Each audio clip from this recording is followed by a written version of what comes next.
पंडित जी, हम यज्ञोपवीत क्यों धारण करते हैं?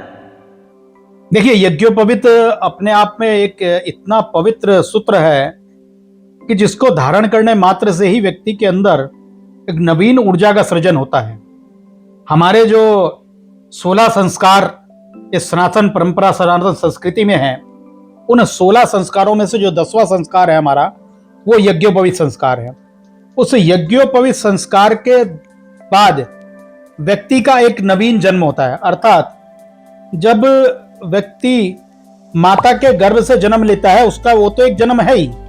उसके बाद जिस समय उसका यज्ञोपवीत होता है, इसमें ब्राह्मण, वैश्य और क्षत्रिय, ये जो वर्ण के लोग हैं, ये यज्ञोपवीत जब धारण करते हैं, उस समय विद्वान ऋषि मुनियों द्वारा, ब्राह्मणों द्वारा उन वेद ऋचाओं के माध्यम से इस यज्ञोपवीत को उस बालक को ग्रहण कराया जाता है।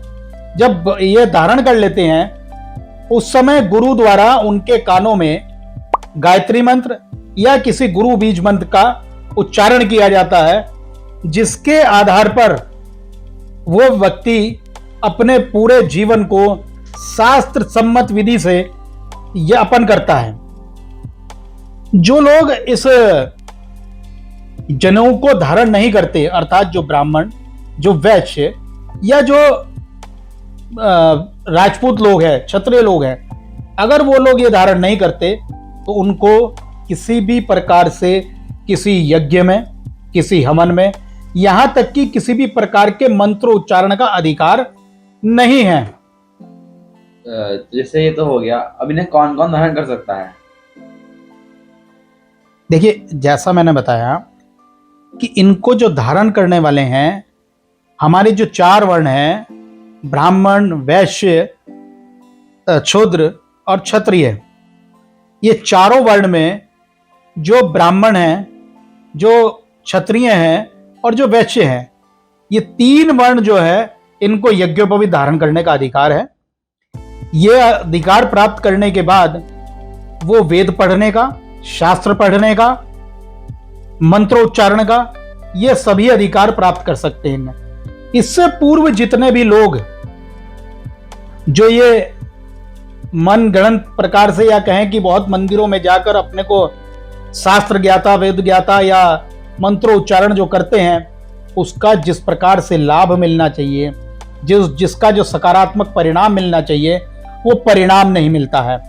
इसलिए इन 3 वर्णों को विधि विधान के साथ, जो हमारे जन्म से लेकर मृत्यु तक के 16 संस्कार है, उसमें जो 10वां संस्कार है, ये महत्वपूर्ण संस्कार है, इसको अवश्य करना चाहिए।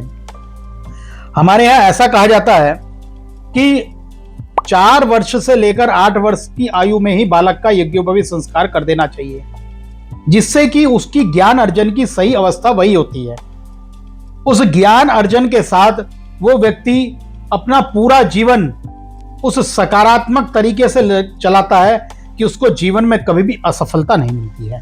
यह सत्य है, क्योंकि मनुष्य के जीवन में 3 प्रकार के ऋण होते हैं: मातृ ऋण, पितृ ऋण और ऋषि ऋण।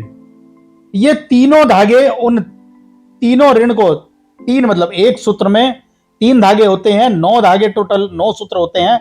लेकिन विवाह से पूर्व तो वो 9 तार का जनेऊ पहनने का अधिकार है, और विवाह के बाद 6 तार का अधिकार है। तो जैसा मैंने बताया, तीनों ऋण यज्ञोपवीत के बाद मातृ ऋण, पितृ ऋण और ऋषि ऋण, इन सभी ऋण को उतारने का काम इस यज्ञोपवीत धारण के बाद होता है। दूसरा, जैसा कि मैंने कहा कि मंत्रोच्चारण, मंत्रोच्चारण का अधिकार, वेदाध्ययन का अधिकार, शास्त्र पाठन का अधिकार इस यज्ञोपवीत संस्कार के बाद ही किसी भी व्यक्ति को प्राप्त होता है। इससे पूर्व इसको, मंत्रों को जपना, मंत्रों को करना, वो किसी भी प्रकार से कोई लाभप्रद नहीं है। जो इसका सकारात्मक विषय जाना है, वो नहीं हो पाता है। और जो लोग बिना जनेऊ के गायत्री मंत्र को जपते हैं, उनके लिए क्या कहेंगे? देखिए, ये उसी प्रकार है कि जैसे एक पात्र के अंदर उसमें छेंक हुए हैं, और छिद्र होने के बाद हम उसमें लगातार उसमें जल डाले जा रहे हैं, तो उसका कोई भी किसी भी प्रकार का लाभ उस व्यक्ति को नहीं मिल सकता। और आजकल तो गायत्री मंत्र एक फैशन हो गया है धनार्जन का, एक फैशन हो गया है कि बच्चे को कुछ याद नहीं है तो उसको गायत्री मंत्र सिखा देते हैं। और गायत्री मंत्र के उच्चारण के विषय में हम बाद में आपको बताएंगे। गायत्री मंत्र अपने आप में कितना महत्वपूर्ण भूमिका रखता है, लेकिन उससे पूर्व यज्ञोपवीत पहले होना चाहिए। हमारी ऋषि परंपरा के अधीन आने वाले सभी वर्ण 4 साल से 8 वर्ष की आयु में, जैसा कि मैंने बताया, उनका यज्ञोपवीत हो जाना चाहिए। उनको पहले गुरुकुल भेजने की व्यवस्थाएं थी। गुरुकुल भेजकर उनको वेदाध्ययन कराया जाता था, शास्त्र अध्ययन कराया जाता था, मंत्रों की जानकारी कराई जाती थी। उसके बाद ही वो व्यक्ति इन सबको करने का अधिकारी होता था। इसलिए यज्ञोपवीत को पहनने का 3 वर्णों को तो अधिकार है ही, लेकिन गायत्री मंत्र भी जपने का अधिकार यज्ञोपवीत धारण करने के बाद ही प्राप्त हो सकता है। इससे पूर्व जो लोग गायत्री मंत्र जपते हैं उनको इसका कभी भी कोई लाभ नहीं मिल सकता है। तो गायत्री मंत्र किस तरह उच्चारण करना चाहिए? देखिए, गायत्री मंत्र उच्चारण करने के लिए जो हमारी जिह्वा है, उस जिह्वा का, जिसे कहूंगा कि मैं मूवमेंट नहीं होना चाहिए। वो जिह्वा हमारी, मुख और जिह्वा इस प्रकार से बंद हो कि कंठ तक ही वो मंत्र रहे।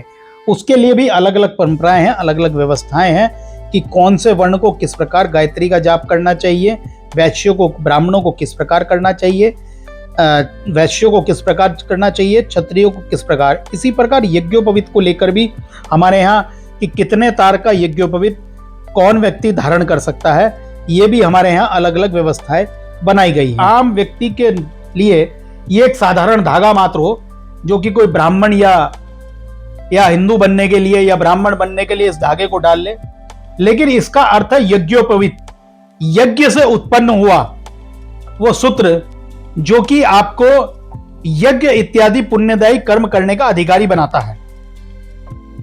इस यज्ञ से उत्पन्न हुए इस सूत्र को धारण करने के बाद ही आपके अंदर, व्यक्तित्व के अंदर ब्राह्मणत्व की जो उत्पत्ति है वो होगी। जब यज्ञोपवीत धारण होगा, जैसा कि मैंने बताया कि वो जो गुरु है वो उन वेद ऋचाओं के माध्यम से उस सूत्र के अंदर वो सारी शक्तियों को सृजित करता है, जिसके माध्यम से आप मातृ ऋण, पितृ ऋण एवं देव ऋण से उऋण हो जाते हैं। और गुरु द्वारा दिया गया वो बीज मंत्र या गायत्री मंत्र आपको वो इतनी ऊर्जा और इतनी शक्ति प्रदान कर देता है कि आप बड़े से बड़ी कार्यों को करने में आपके पैर नहीं डगमगाएंगे, आपके जीवन में नकारात्मकता नहीं आएगी, आपके जीवन में कभी भी असफलता का एहसास नहीं होगा। यह एक साधारण विषय नहीं है, यह बहुत बड़ा विषय है। इस यज्ञोपवीत को धारण करने के बाद ही जीवन को चलने वाली जो अव्यवस्थाएं हैं वो अव्यवस्थाएं पूरी प्रकार से व्यवस्थित हो जाती हैं। और इस कलयुग के समय में जितना कि व्यक्ति आधुनिकता में डूबकर अपने मस्तिष्क के अंदर जितनी उलझनों को पैदा कर देता है, जितने उसके मस्तिष्क के अंदर हजारों प्रकार के विचार उत्पन्न होते हैं, उन विचारों को ये एकाग्रचित्त कर उसको सीधी प्रकार से उसके जीवन को पूरी तरह साधित कर उसको एक उच्च जीवन श्रेणी देता है।